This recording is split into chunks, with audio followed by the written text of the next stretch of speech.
All right, hello everybody. Welcome to my haiku translation and presentation. I'll basically just be going through my translations process, a little bit of background on what haiku actually is, and a little bit of background on the author of the haiku that I chose. To start, my name is Alexis White. I am a Japanese major here at IUPUI. Currently, I am a senior. So translation is kind of what I do all day.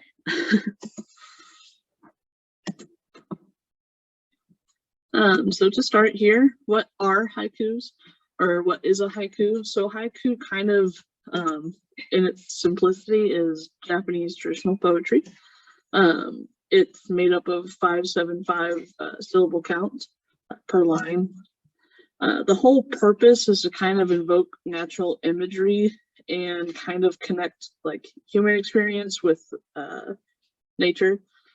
And to do this, they use words called kigo, which we'll kind of get into a little bit here in a second.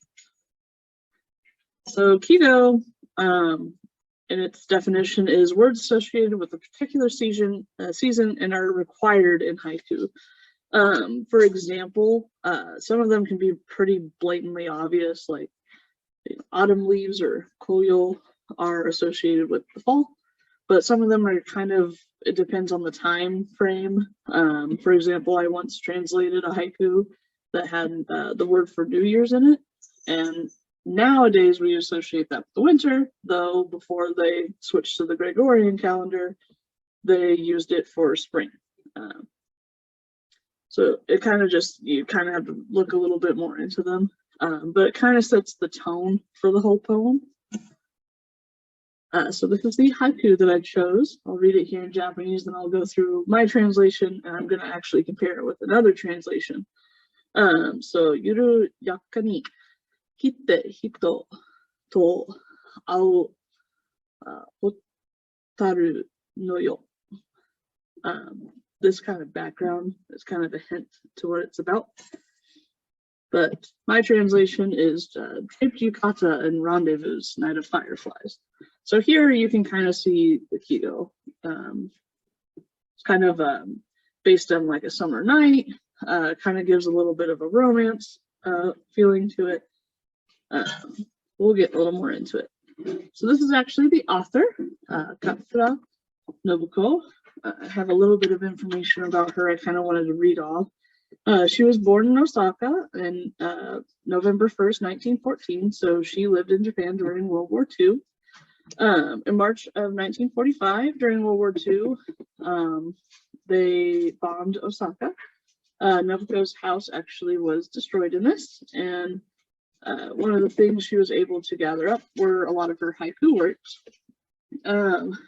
And those rescued manuscripts were put into her first volume. In English, it's called Beams of the Moon, which was published in 1945.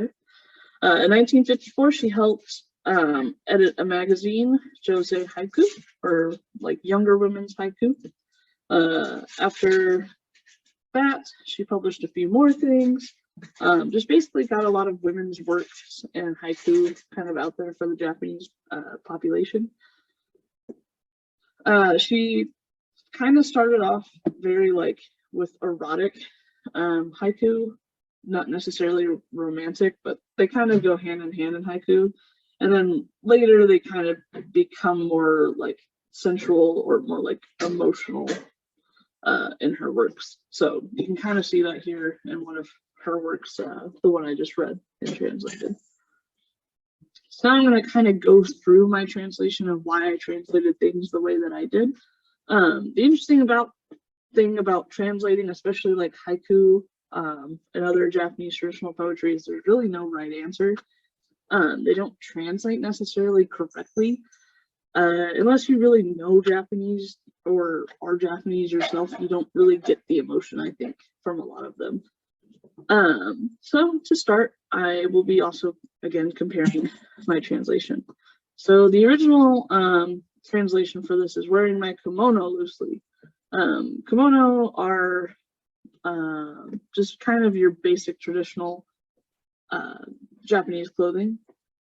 and loosely is referred to Yuruyaka. So it kind of goes into that. However, I kind of thought there might have been a way to say this a little bit shortened in English. So I said draped yukata. And yukata are specifically worn in summer, which has to do more with the kigo. So in this way, she's kind of wearing her clothing, kimono or yukata is fine, in kind of a promiscuous way. So she's going more or less on a date, and kind of, you know, making yourself up. So that this, you can kind of see it more this way, is kind of more loosely. It's more worn a little bit down by the hips. This is called an obi, that's worn down, and the neck portion is a little more open. So you can kind of see that. But this is normally how you wear yukata. It's a bit more tight. You're supposed to kind of not have any curves, that kind of stuff. So hitoto, I've seen this word as hofu or also au, which is to meet. Originally, this was translated as to meet him. However, I thought rendezvous is kind of a shorter and gives more of that like sensuality back, I think, to the haiku. Again, this is kind of seen, kind of gives it away a little bit better of like, you know, going to see your lover, whoever you're dating, and kind of getting dressed up for them in a particular way. The last one, basically, this is the kigo. So this is originally translated as firefly night. This right here means firefly, and this means night, the kanji does. However, I just wanted to translate it as Night of the Fireflies. Again, I think that kind of in English gives more of a just like a more artistic approach to it. Again, the translation I thought was very literally, like very straightforward, but I think it lost a lot of the connotation to it. That's why I ended up changing. Anyway, keep it kurosatte arigatou gozaimasu, or thank you for listening.